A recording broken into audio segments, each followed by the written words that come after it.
We were talking earlier about what kind of step this was for the MCU, and it does feel like a step back. The biggest crime of this movie is that it's boring. There's a lot of weird logical jumps in this film, and it really comes down to the writing of this film. It really doesn't know what this movie wants to be. Is this a Captain America story, or is this a sequel to 2008's The Incredible Hulk? This movie feels like it could have been an email. Like, it feels like it could have been an exposition piece in the next Marvel movie. Like, remember when we had to get adamantium from Tiamat? That was crazy. It shows us that there isn't an idea as to what to do with these characters. And then you have Liv Tyler, who's been teased as, Betty Ross is coming back. I think she spent more time on the red carpet premiere for this movie than she actually did in the film. You have a villain that's uninspired. You have a major plot device like adamantium that's misused. You have Red Hulk that's also misused. And the biggest letdown is Anthony Mackie, and not because of Anthony Mackie as Sam Wilson. He is the face of this film and is rarely given the opportunity to truly showcase him as Captain America. It's almost like he was sidelined in his own movie. Hello and welcome to the movie podcast review of Captain America: Brave New World. My name is Daniel. I'm one of your hosts today, and joining alongside me are my fellow members of the Avengers. It's Anthony. Hello. And it's Shahbaz. Hello. I don't know why I thought you were going to call us my fellow Americans, almost like, a presidential thing and also Captain America. Right. But I'm glad you didn't because, we're in Canada right now and there's a little beef going on. So maybe it's best we don't say that. There's a little bit of beef, and that beef is 100% Canadian beef. Let me tell you right now. 100% Canadian beef. No, but also, as I am not the president of the United States, I will address you. I think we're Avengers. I think we are trying to avenge these tariffs, avenge all the bad things that are happening in the world right now. Avenge the tariffs first. Avenge the tariffs. But we're so excited to be talking about Captain America: Brave New World, which is out in theaters this Friday. And I want to tell you right off the bat that this will be a spoiler review. We've had some messages asking us, hey, where's your reactions? Those are out now. So if you've seen that, how we feel about this movie may not surprise you. But this review will be spoiler filled because we wanted to drop this since we're so close to the release anyway. We're seeing this movie on the Wednesday.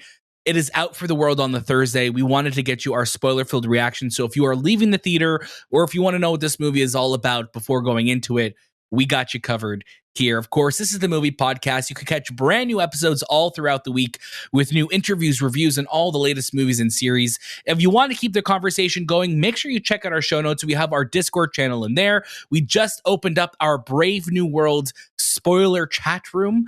If you want to join that room, you could talk all about this movie. We could talk about what we liked, what we didn't like, and what the heck happened in this movie. So stay tuned. We look forward to your thoughts on this movie. And if you want to see some of our coverage, we were actually super lucky to welcome Giancarlo Esposito and Danny Ramirez to the movie podcast, who star in this film on the show. If you want to check out our interview with them, go see that on all podcast feeds, on YouTube, on socials, wherever you are. Now, this movie is a Marvel Cinematic Universe film. We've covered a lot of the Marvel Cinematic Universe on this show. The last movie we did a review for was Deadpool and Wolverine, which is crazy to think that we used to have 3 of these movies out a year. Last year we had hardly any. And now this year we have, we're starting the year off with Spider-Man, Friendly Neighborhood Spider-Man, which is a show which is MCU adjacent. There's some MCU elements in it, but it's not fully in there. We have Daredevil, and then we have 3 movies to start this year. So before we actually get into our thoughts of Brave New Worlds, Anthony, I'd love for you to start us off of where are you right now with the MCU? I know that's a very large statement, but where are you kind of currently with the state of the MCU? I am not a fan of it. No, I'm no. The last film I watched was Deadpool and Wolverine. So leaving on that film, I was enjoying it, and watching the TV series, the Spider-Man series, I'm enjoying that. Right now, I'm a little not worried. Like I don't want to say worried. I'm just interested to see where everything leads to, especially now that we know that Doomsday is happening. Fantastic Four is coming out this year. Doomsday is filming sometime in March. What are the chess pieces that Kevin Feige's moving to get us to that point is where I'm really curious to see how that happens, because it doesn't happen in this film, or maybe it does, but I don't see it happen. There's not much that happens in this film that kind of segues to that, but I'm curious how we get there. Yeah, and I'm right there with you. I think what we've seen in the trailers for Brave New World is that, we're finally addressing what happened in Eternals with Tiamat erupting from the earth. We have, Sam Wilson finally embracing being Captain America, Harrison Ford's Thaddeus Ross wanting to help him rebuild the Avengers. And, we'll see where the movie goes from there. And, I'm a huge MCU fan. I absolutely love this universe of films. Yes, it has its highs, it has its lows. But I've been on this journey. We've all been on this journey since 2008.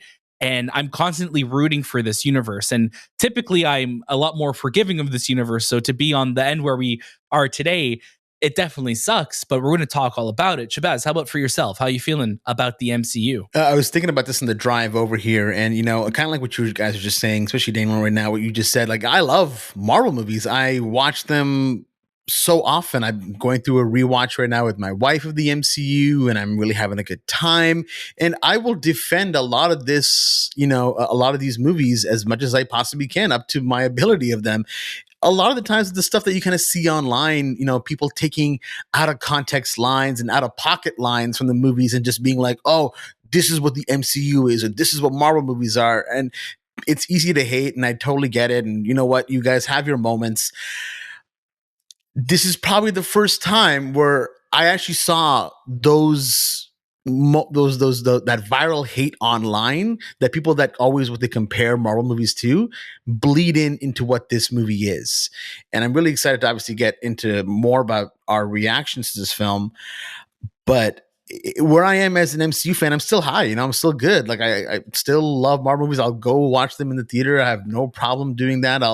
I'll be excited for them when they get announced. I'm not feeling the fatigue. I just am waiting for something exciting, I guess, is maybe the best way to put it. Yeah, and I think where Marvel is right now is that, in the early days, those first 3 phases, it was very much like, hey, this is like required watching. You need to watch this to see where the story is going next. And I think because it's opened up so much now to the different series, the lots of series, it's almost like you don't have to watch everything. There's a pocket of this universe for you somewhere. But again, this is Captain America. This is the Brave New World. This is going to be what is going to launch us towards what is coming next in this universe. Because for a long time, it's kind of felt a little like we don't know really what we're building to. We know what movies are coming. How the heck are we going to get there? And we were hoping, and I think a lot of us were hoping, that Brave New World would really set us off in that direction. Shay, start us off with your first reaction to Captain America, Brave New World. I was really excited for this movie because the marketing for this film, I feel like, was really on point. It captured that spy thriller espionage, and it felt like it was going to be a very different Marvel movie. You hear a lot about the ongoings of the production of the film, the reshoots and things like that, but you try to let that not get to you, because nowadays everyone on the internet seems to be a journalist. Everyone seems to have their opinion on what a movie is or how a movie is made, but you try to block that noise out, and you go into this movie and be like, okay, I'm gonna have a good time. I'm gonna enjoy some ass kicking, some fun moments.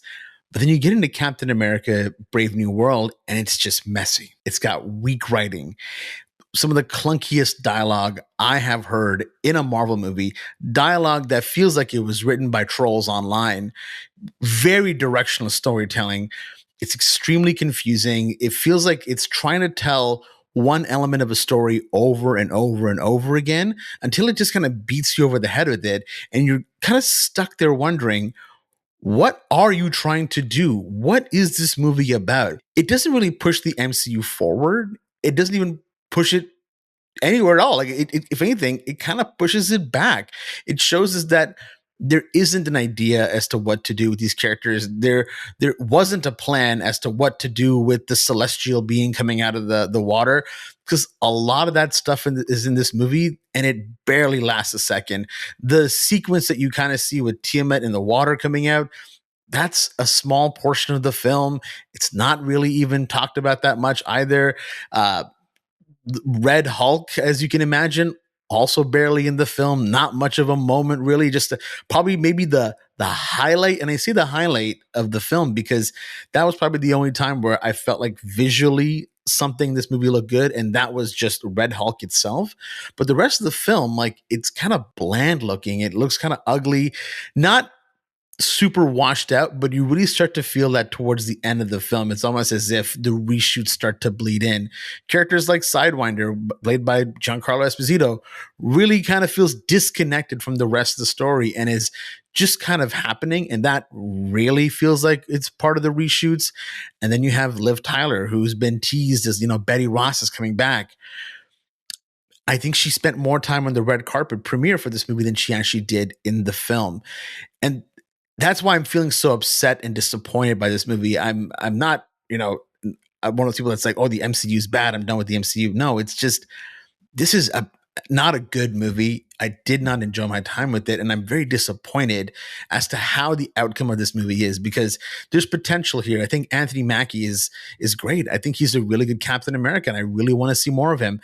I'm not sure about his relationship with Danny Ramirez. I don't know how they really play well together. They didn't really have much chemistry, in my opinion. I think you have characters like the leader in this movie, played by Tim Blake Nelson, who also is just kind of there in the background as a forethought. He's back after 17 years. 17 years that's the absent buildup. in the MCU. That's like what we're back. We work towards, because he doesn't look good, and he has some of the worst moments in this movie. They're all very cheesy and corny. His dialogue is just super lame. And then Harrison Ford, who I absolutely love Harrison Ford, but I don't know how I felt about his performance in this movie. He just kind of like doing it. It just kind of felt like, yeah, I'm Harrison Ford now. I'm gonna do a Marvel movie, and this is the role that I'm gonna play. And at some point, this guy got so corny, much exposition. So much Harrison exposition. Ford had to talk about so many previous MCU events in this film and really try and catch this audience up. It's almost like he was learning about what was happening happened in the MCU. Is like, celestial beings popping up from the earth. I'm like, oh, like he's catching us all up. And I think that's, especially, in the first 5 minutes of this film, which we didn't see in the first preview that we did for our interviews, it's like, oh, this is just exposition.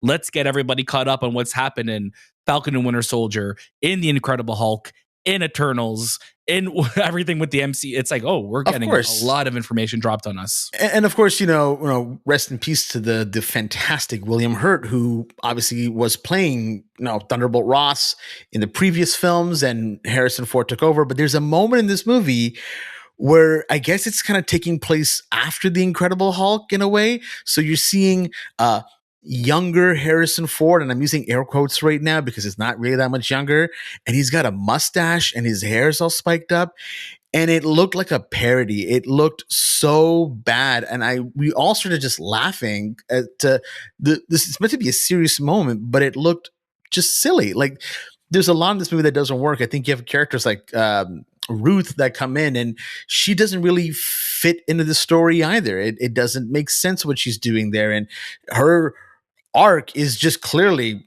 cut down because of what's happening politically outside in this world, and there isn't much to do with their character either. So there's so much thrown into this movie, yet nothing makes sense. I'm right there with you, and one of the things I want to jump off of is, Anthony and Danny's chemistry. You think back to Winter Soldier, we're introduced to Sam Wilson and Steve Rogers running together. That's like such a wholesome and simple introduction to them. And obviously we met Danny's character in Falcon and Winter Soldier. I'm not expecting all the audience members to have watched that series from, 3 years ago, 4 years ago at this point, right? It's 2021. My gosh. That was actually supposed to be the first Disney Plus Marvel series. So the way they're kind of introduced here is you don't really feel like they depend on one another. Right? When Steve goes to Sam in Winter Soldier with Black Widow, it's like, that they're going to him because they need this person, they trust this person. You don't really get that relationship of like, oh, I trust this person, because at the end of the day, like Danny's character, Joaquin, is like, he works for the government, he's part of the military. So for him to just be cool, like, I'm going to go off the grid with Sam, it's just like, oh, hold on a second. So who do you work for then? It's like, it's a little confusing. And there's like just moments in this where I was thinking, like, even just with Sam's apartment, I'm like, oh, he has a cool lair, or not lair, just like, I guess, hero room that he's living out of. But I'm like, who's funding this? Because like It looked like it was the U.S. It's like, Army because they had like on one of the scenes they had like a U.S. Army sign there, so like it was like an army base. okay, cool. Okay, so like it's just like there's little questions like that, like for me when I was watching, but I wish I got to feel their relationship more. And when you think of, what's Captain America, the Winter Soldier did, which this movie was really trying to recapture that vibe, that really changed the status quo of the MCU. Shield is gone. We're burning it down. We're starting over. Captain America Civil War, huge event. All these heroes are involved. That fractures the Avengers and it changes everything what's to come. I wasn't expecting anything groundbreaking for Brave New Worlds, but I was expecting at least a direction, and I don't think we've gotten that yet. Anthony, please jump on in and give us your thoughts to Brave New Worlds. Going into this film, I was skeptical because, anytime you hear about delays and reshoots, it's usually raises red flags. Like, let's be honest, movies that go through that type of reshoot usually don't turn out great. And in the case of Brave New World, it's just a bad film. Like, there is nothing the reshoots could have done to save this movie. It's just... I honestly, I was looking through this movie. I'm like, what part of this movie was reshot? Which part was original? And I'm piecing together. Then I just kind of didn't care anymore. But at the end of this movie, it all comes down to story and writing. The film doesn't deliver what it's selling, and what it's selling is a political thriller and against the Marvel backdrop. And you don't get that. There is a politicalness in the sense that you have the president and it all takes place in the war room and there's, some sort of battle that happens, but the thrill of a political thriller is not there. You get it in the Manchurian feel of it. If you've watched the Manchurian Candidate, there is a story with Isaiah Bradley that feels it's very similar to it. Music pops up in his head. He automatically is mind controlled to do something that he wasn't he wasn't aware that he was going to do. But you have a villain that's uninspired. You have a major plot device like adamantium that's misused. You have Red Hulk that's also misused. You have Isaiah Bradley, which I think is a missed opportunity. And the biggest letdown is Anthony Mackie, and not because of Anthony Mackie as Sam Wilson or Anthony Mackie playing this character. He is the face of this film and is rarely given the opportunity to truly showcase him as Captain America. It's almost like he was sidelined in his own movie, and that sucks for him because overall, Captain America is a character that's grounded but has those superpowers.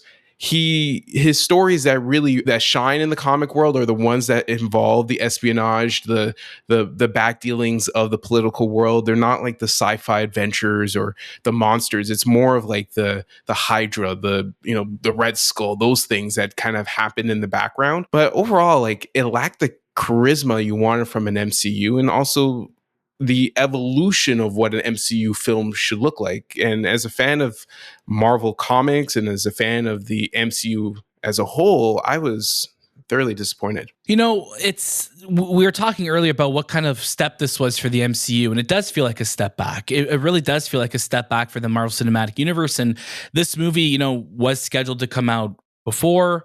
We had a lot of reshoots. There's been a lot of, controversy surrounding like different plot elements that have changed, have been reworked. As Shay said, Giancarlo Esposito's character, who I think is a fun character in this movie when he's introduced, and very intimidating because that's just who Giancarlo is. You could tell that he's having fun playing a bad guy. I'm like, it's a shame though that he wasn't really given much to work with, and every one of his scenes feel like it is just to establish some connective tissue to make this movie somewhat coherent. Don't worry, we'll see him again in 15 years. Don't worry. Gosh, we'll see him in some Disney Plus show in a couple years. We're like, oh, here he is. He's back. But speaking of Disney Plus shows, Falcon and the Winter Soldier, which we really enjoyed. We spoke about this show week to week, going back 4 years ago on the movie podcast. We spoke about that show weekly, and it did a lot of really cool things. And we're finally starting to see a lot of those characters showing up in other movies and films over the years. But what I think this movie, the biggest crime of this movie is that it's boring. And I it's weird going into a Marvel movie. At least at the end of the day, with a Marvel film, you're at least going to get your price of admission with getting some really great action, getting some really great moments that you're gonna be like, oh, this is not a great film, but that's a cool sequence. And I think for a lot of movies, that was this case, especially in the 2000s, where it's like, hey, listen, this isn't a great movie, but this sequence is really cool. And I'm struggling to find moments in this film that resonated with me or really left a mark. Obviously, Red Hulk, from what we see in this film, even though he's not in it a lot, you kind of get the gist of what you get in the trailers with a little bit of extra padding in between there. But you're really not given a lot. And Harrison Ford, who is in this movie a lot, he's a lot of scenes in this movie. It just feels like we're just constantly going in a circle of, we got to make this treaty signed, and we got to get Japan on board, and we got to prove to India and to this country that we're all working together and we're doing okay. And it's like we're just kind of circling the same thing.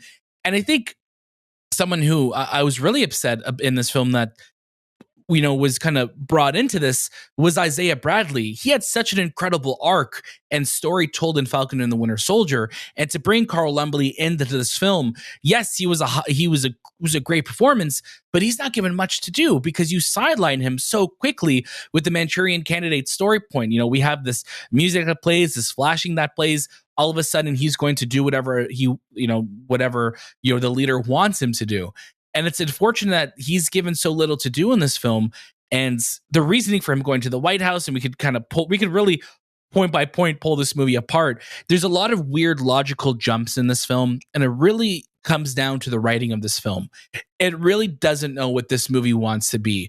Is this a Captain America story, or is this a sequel to Eternals, or is this a sequel to 2008's The Incredible Hulk? There are so many stories at play here, and to introduce the leader out of nowhere is strange. Not a Captain America villain. To bring Red Hulk into this, who in the comics when he was introduced, it was such a mystery of who this character was, right? It was like, who is the Red Hulk? It could be anybody. We don't know who he is. Obviously, we know from history it's going to be Thaddeus Ross, but to have him become the Red Hulk in this film really doesn't make sense. And the post-credit scene in this movie, which, oh boy, it's baffling. It truly is baffling. And Shay, I think you said it best. When you have nothing to say, why are you saying something at all? It's a really weird decision. And I also think when Anthony, I think you said a great line too, is the movie that we were sold and promised is not the movie we got. A huge point in the marketing of this film is, guess what? We got adamantium. That's as far as we'll know about that for now. And it's like, why even say it? Why even have a battle at Tiamat if we're not going to go inside and see what's going on there? It literally is just a battle in the ocean. But guess what? In the background, you'll see some of Tiamat like you've seen in Eternals. It really doesn't have any weight or reason to be in this film. And that's where I'm just left ultimately disappointed because it's so messy. It's so unsatisfying. And for Anthony Mackie's first outing on the big screen as Cap, he deserves so much better than this. And it's just not enough. This movie feels like it could have been an email. Like it feels like it could have been an exposition piece in the next Marvel movie. Like, remember when we had to get adamantium from Tiamat? That was crazy. All right, now the movie starts. Like it almost just feels like whatever really happened in this movie, which isn't a lot, could have been 30 minutes of a story that was just told and we moved past it. But when you talk about this post-credit sequence, Daniel, what a bizarre situation. Like, why have this? We knew, like, right when it wasn't a mid-credit sequence, we're like, oh, they don't have much to cook with here. There's not many ingredients left.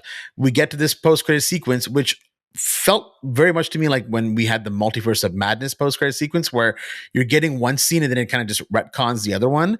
The movie ends, and we see Liv Tyler for a couple seconds. They're in the raft. Okay, movie ends. Credits happen. We're back in the raft now with Sam Wilson just showing up. He's totally fine, not damaged. He's wearing a pea coat, as Anthony mentioned, and he's just like, what do you know what's gonna happen? It's like, and then you had the leaders just talking about like, hi, I've done my calculations, and here's what's gonna happen. There's gonna be a lot of bad guys coming. Something's gonna go down. Great accent, by the way. Spot on. Thank you so much. Thank you. And it's just like, just filler. It's just void of like, why did you even say that? Like, something's coming. And I was like, And I hate to say this, but a lot of this movie to me felt like it was from the Sony Marvel universe, where it was that level of care and attention put into something that has such a prestigious legacy following it. So I'm so bummed out and disappointed. Me too. Me too. Let's get to our final recommendations. Anthony, I'm going to get you to start us off for your final reactions to Captain America, Brave New World. It's a skip it for me. I'm right there with you. I'm going to keep it short and sweet. Super disappointed in this movie. I am very excited for Thunderbolts. I am out of this world excited for Fantastic Four. But this feels like a movie you just kind of had to get through in order to get to the ones that you're really caring about. And I was really hoping that this would surprise us. We'd get some good storytelling out of this one. But yeah, it's a skip it for me as well too. Shay, take us on home. Skip to Malou. You can skip this movie. Skip it on Disney Plus too. Like while you're at it. Yeah, like it's just it's disappointing. I think anything you'll need from this, you'll be able to get in a synopsis, a 5-minute recap. Yeah, exactly that. Exactly that. That was the movie podcast review of Captain America: Brave New World. Of course, if you like what we're doing here, you could follow us on all socials. You could follow us on YouTube. Join our Discord. We'll have a spoiler room open up for this film. We could talk all about it. You could cry with us. You could laugh with us. Whatever you want to do, you could do it in our Discord channel. Of course, Captain America: Brave New World is in theaters now. Go watch it. And if you do, let us know what you think. That was This Time with the Movie podcast, and we'll see you next.